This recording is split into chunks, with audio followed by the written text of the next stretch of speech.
Well, guys, we're gonna wrap up Ottoman month with Timur and the sack of Delhi before I get back to actually watching other historical YouTubers. So yeah, this has been quite the interesting campaign we've been on. So yeah, let's wrap this all up, shall we? But first, if you want to watch the original video without me talking, the link is down in the description down below. And if you enjoy my content and want to help me out, feel free to like, comment, and subscribe. It would really help my small but humble channel grow, and I'd appreciate it a lot.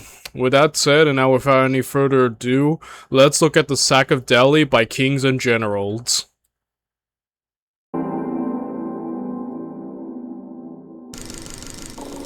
India has long been the target of invaders seeking to plunder the subcontinent's riches, its northwestern borders serving as a highway for many a Central Asian warlord. Those invaders had different goals and got different results, some of them conquering, some just looted and retreated, some were rebuked, but never before had India faced someone like Timur, the man who wasn't from the line of Genghis, but probably was the Great Khan's worthiest successor. Shout out to Blink. After crushing Toktamish and razing the cities of the Golden Horde, Timur returned to Samarkand in 1396, where he detained ambassadors from the Ming dynasty and welcomed a pretender to the throne of the Northern Yuan. By then, rumour had reached Timur of the weakness within the Delhi Sultanate.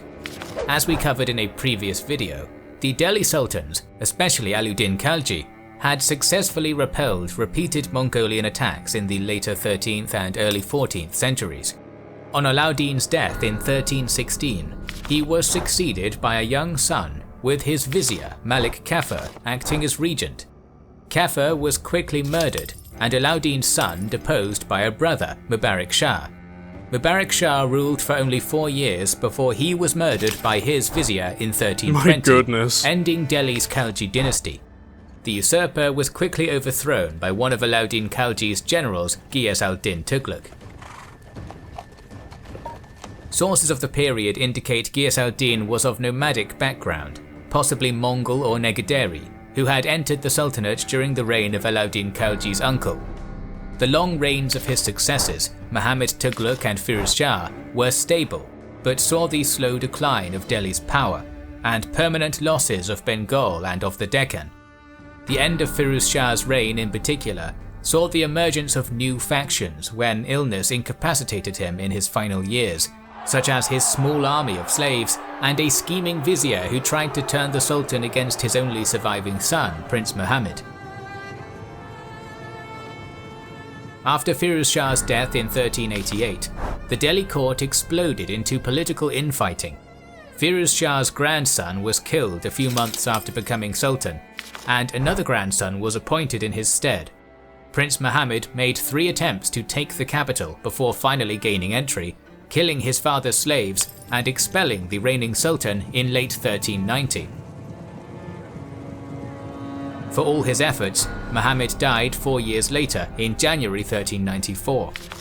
His son Humayun followed him to the throne, and then to the grave in March, in turn succeeded by Humayun's 10-year-old brother. My goodness, dude, we are running through bodies so quick. like 20 people were just introduced and they all just died. Delhi's a mess. What the heck is going on here? Yo. Yeah, Delhi's a complete mess right now, bro. It's just like everyone's speedrunning life right now. It's insane. Mahmud Shah. His ascension was countered by rival nobles installing their own sultan in Firuzabad later that year. 2 brothers emerged as the lead figures of the Sultanate during Mahmud Shah's reign, Sarang Khan and his brother Malu Iqbal Khan, who fought against the other power brokers for control of the Sultanate and the 2 sultans. Throughout this decade of political conflict, from 1388 until 1398, the power of the Delhi Sultan declined precipitously. The young sultans were essentially puppets, their influence barely extending beyond the walls of Delhi and Firuzabad. While lords across India still maintained nominal allegiance, they achieved de facto independence in this vacuum of central authority. In 1398, Malu Iqbal Khan swept away his rivals and secured his hold on Delhi and Mahmud Shah. While Timur claimed he invaded India to punish idolaters, his actual intent was little more than to loot the decaying sultanate. One of Timur's grandsons, Pir Muhammad, was given territory on the borders of Punjab and was encouraged to raid. In December 1397, Pir Muhammad invaded, defeating Malu Iqbal's brother and investing Multan. The city was stoutly defended, and Pir Muhammad requested aid from his grandfather. Only too eager to comply, Timur left Samarkand in March 1398 with perhaps 92,000 men. Yeah, Timur, bro, he's like, you don't have to ask me twice for a raid. Like, you don't have to ask him twice because, boy, is he like chomping at the bits to just sack Delhi. Largely Turkic troops, crossing the Indus River in September, where he split his army in two, with a large force under Amir Suleiman reinforcing Pir Muhammad, while Timur proceeded to Depolpur. As Timur marched through India, local rulers submitted to him. Cities and villages were sacked as he marched, and in late October, Pir Muhammad reunited with his grandfather. Depolpur had submitted to Pir Muhammad's forces, but rose up, killed their appointed governor, and abandoned the town before taking refuge in the fortress of Batnir. Timur sent the main force under Amir Shah Malik and Daulat Timur Toachi towards Delhi, while Timur took 10,000 horsemen to punish those within Batnir. Yeah, they did not know the mistake they just made by crossing Timur. You don't mess with Timur, guys. He will destroy you. Like, man. Impregnable, Batnir was a Rajput stronghold commanded by Rao Daljit, giving shelter to Hindu and Muslim alike fleeing the conqueror. Timur's sudden arrival in early November surprised them, and Timur massacred everyone outside the gates. Ladders were assembled, and Timur's men took the outer walls. Ooh. Despite fierce resistance, Rao Daljit knew they lacked the defenders to stall Timur and sent an envoy to discuss terms. Timur withdrew his forces, and on the 8th of November, Timur gladly took Daljit's gifts and his surrender, then ordered the arrest of refugees from Dipalpur, killing 500 of them, and enslaving women and children. Rao Daljit's cousin, still within the fortress, closed the gates. For this, Rao Daljit was put to death, and the fortress was once again assaulted. Wives and children were killed by husbands and fathers to prevent them from falling into Timurid hands. My goodness, what an awful situation. Again, the moment you made Timur your enemy, it was only ever gonna end with everyone dying or being enslaved. Man, brutal man, dude. The remaining Hindu and Muslim defenders stood side by side against Timur's men. All were killed, and the fortress was destroyed.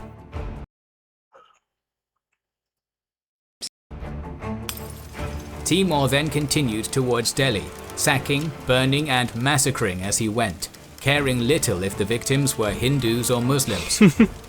He reunited with the rest of the army at the Kagar River by the end of November. Timur did not advance directly to Delhi, instead crossing the Jumna River on the 8th of December, taking the forts along the fords of the Jumna to secure his rear and drive more refugees into Delhi, straining the city's resources and filling the population with fear. Timur did not want a long siege of Delhi, desiring a field battle. While scouting out possible sites around the city on the 11th of December with 700 men, Timur was surprised by a sudden attack by Delhi's chief defender, Malu Iqbal. Oh wow. The larger Delhi army forced Timur to retreat, and he had to leave 300 Turks to hold the ground until reinforcements arrived. Dang, man. Malu Iqbal returned to Delhi. Dude, Timur almost... Yeah, that was dangerous right there. Wow. In Timur's camp, the 50,000 prisoners had gotten too excited at the prospects of rescue. Fearing they could become a threat in his rear come the final battle, on December 12th, Timur ordered the massacre of his Indian prisoners. Oh my gosh. On the 14th, Timur moved into the plains near the hill of Pushti Bihali. Timur chose the ground carefully and made his preparations, and the foe he faced was not his equal. The Sultan barely exercised power beyond Delhi, and in a far cry from the armies of the Khaljis, could raise only 10,000 cavalry, 40,000 infantry, and 125 elephants. No help would be coming for the young. I'm happy to see war elephants. For those of you who don't know, war elephants are my favorite animals, war animal that we've ever seen. So I'm actually really happy to see the war elephant in action. But yeah, again, like, you can tell that the Sultan of Delhi is incredibly weak. Meanwhile, Timur is still at the height of his strength. So yeah, this can only end one way, right? Sultan and Melu Iqbal from any corner, and neither could match the experience of Timur and his men. On December 16th, the armies lined up, both in a crescent formation. Timur's right wing was commanded by his grandson Pir Muhammad, while the old conqueror led the centre, and his vanguard was under Prince Rustam. In the Delhi force, Sultan Mahmud and Melu Iqbal were both in the centre, with a line of armoured elephants with poisoned spikes along their tusks before them, with a few grenade throwers mixed among them. That's metal and just cool, you know? And an advance guard of 600 in front to screen them. The young Sultan anticipated his elephants would be the key to his victory. Battle was launched with the beating of war drums. Various divisions of Timur's force advanced. Yeah, so this is Timur before he acquired war elephants into his own army. So, you know. So yeah. Striking all along the Delhi army, trying to draw units into feigned retreats. This also prevented the elephants charging with combined support of the main army. Under cover of the small divisions, the Timurid vanguard moved to the right, then wheeled about and struck the flank of Delhi's advance guard, destroying it. Holy crap. The Timurid right under Pir Muhammad charged the Delhi left, forcing it back. This was repeated by the Timurid left, which forced their opposing wing right to the gates of Delhi. Sultan Mahmud and Melu Iqbal held the centre, and were able to charge the Timurid vanguard. Yet they were checked, the Timurids having built essentially large caltrops. Oh my gosh, they're about to be like attacked on all sides, dude. To injure the elephants. The Delhi centre fought on, surrounded, until evening, when they began to flee in the darkness. Timur pursued them right up to the city gates, but did not want to be caught in a trap in narrow city streets at night, and withdrew. In the night, Sultan Mahmud and Melu Iqbal only narrowly escaped Timurid riders, and the next day, Timur accepted the surrender of the remaining notables of Delhi. Timur granted amnesty to the city, and had the khutbah read in his name, sending messages of his victory alongside captured elephants across his empire. Initially, only small groups of soldiers were allowed into the city, as guards for leading Timurids wishing to see the city's sights and to collect ransoms. However, quarrels broke out between soldiers and the citizens, and looting began, first on a small scale. The following day, this turned into thousands of soldiers rushing into the city to take what they could. It always ends up like this with Timur. Just everyone is gonna die. Even if you like surrender and like capitulate to him, he will. It always ends up with everyone getting killed or enslaved. It's kind of insane, man. And over the next peace was never an option. Days, the city was sacked. Prisoners, precious stones, and fabrics were all carried out of the city.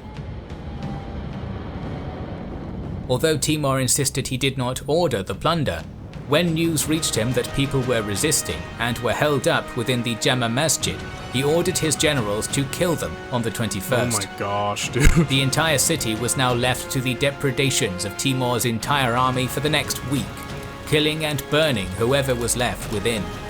By the time Timur left on the 31st of December 1398, Delhi was left a smouldering ruin.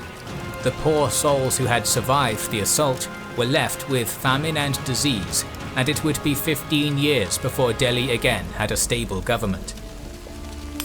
Timur had no interest in building an empire in India, and soon news reached him of the expansion of the Ottoman Sultan Bayezid towards Timurid Yeah, territory. the Battle of Ankara. Timur knew a showdown Yeah, we've already covered the Battle of Ankara by history, March, and Kings in general. It's a great battle. You guys can check that out.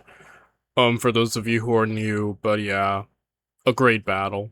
between them was coming, and so do you. So make sure you are subscribed to our channel and have Well, guys, that was a great end to Mongol month. And, yeah, overall, once again, Timur's just a menace.